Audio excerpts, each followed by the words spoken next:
నమస్తే, welcome to Sakshi exclusive. ప్రపంచం వేడెక్కుతోంది. ఓవైపు ఆకాశం తన రంగు కోల్పోతూ ఉంటే భూమి తన శ్వాస కోసం వెతుకుతోంది. మనిషి మాత్రం ఇంకా సౌకర్యాల వెనుక పరిగెడుతున్నాడు. ఇది ప్రకృతి కథ కాదు, ఇది మనిషి కథ. అంటే మనందరి కథ. కానీ మనలో కొంతమంది గురించి ప్రత్యేకంగా చెప్పుకోవాలి. పేదల శ్రమను దోపిడీ చేస్తూ లక్షల కోట్లు సంపాదించే ధనవంతుల గురించి ఖచ్చితంగా చర్చించుకోవాలి.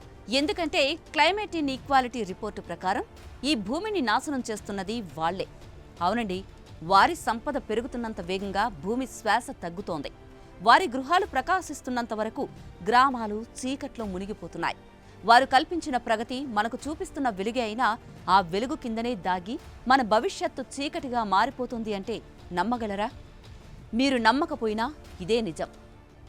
ప్రపంచంలో టాప్ రిచెస్ట్ వ్యక్తుల శాతం కేవలం 1% మాత్రమే అయినా ఉద్గారాల్లో మాత్రం 41% బాధ్యత వారిదే. ఒక్కొక్కరు పేద ప్రజలతో పోలిస్తే 680 రెట్లు ఎక్కువ కాలుష్యాన్ని సృష్టిస్తున్నారు.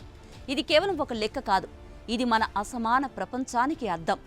ధనం పెరిగిన కొద్దీ వాతావరణం కరుగుతుంటే వాతావరణం కరిగిన కొద్దీ పేదరికం పెరుగుతోంది.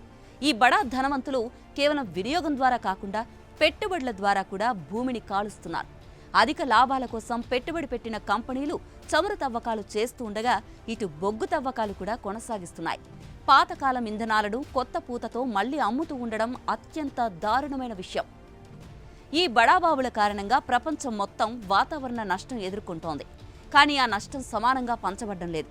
2050 నాటికి పేద వర్గాలు తమ ఆదాయంలో 74% వరకు కోల్పోతారట. అదే సమయంలో ధనవంతులు మాత్రం 3% మాత్రమే కోల్పోతారు. దీన్ని బట్టి ఒకవైపు భూమి వేడెక్కుతూ ఉంటే మరోవైపు సమానత్వం చల్లబడుతుందని చెప్పొచ్చు. ఇటు ప్రపంచ సంపద కూడా అదే మార్గంలో కదులుతోంది. నిజానికి ప్రపంచ సంపదలో 38% ధనవంతుల చేతిలోనే ఉంది.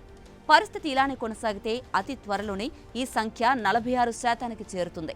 అయితే ఇదే సమయంలో న్యాయం జరిగితే, పన్నులు న్యాయంగా విధిస్తే, ప్రజా పెట్టుబడులు పెరిగితే అదే సంపద 26%కి తగ్గవచ్చు. కానీ అలాంటి మార్పు రావాలి అంటే ధనవంతుల దోపిడీ ఆగాలి. ఇటు పేద దేశాలు మరో వలయంలో చిక్కుకున్నాయి. వీళ్ళంతా తక్కువ కాలుష్యం సృష్టించినా ఎక్కువ వడ్డీతో రుణాలు తీసుకోవాల్సి వస్తోంది.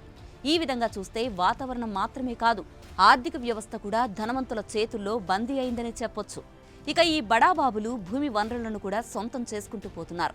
పీల్చే గాలి మీద కూడా హక్కు వారిదే అవుతోంది. ఇటు సముద్రాలపై ప్రాజెక్టులు కడుతూ ఈ ప్రపంచం మనదని చెప్పుకుంటున్న మన ఊపిరిని కూడా అమ్మేస్తున్నారు. గతంలో బంగారం కోసం దోచుకుంటే ఇప్పుడు హరిత విప్లవం పేరుతో భూమి శక్తిని దోచుకుంటున్నారు. పాత దోపిడీకి కొత్త పేరే వచ్చింది, కానీ చోరీలో మాత్రం ఏ మార్పు లేదు. ఇదే సమయంలో ప్రపంచం నిజమైన మార్పు కోసం ఎదురు చూస్తోంది. కొత్త పన్నులు, న్యాయమైన కార్బన్ పన్నులు ధనవంతులపై వెయ్యాలి అన్న డిమాండ్ కూడా పెరుగుతోంది.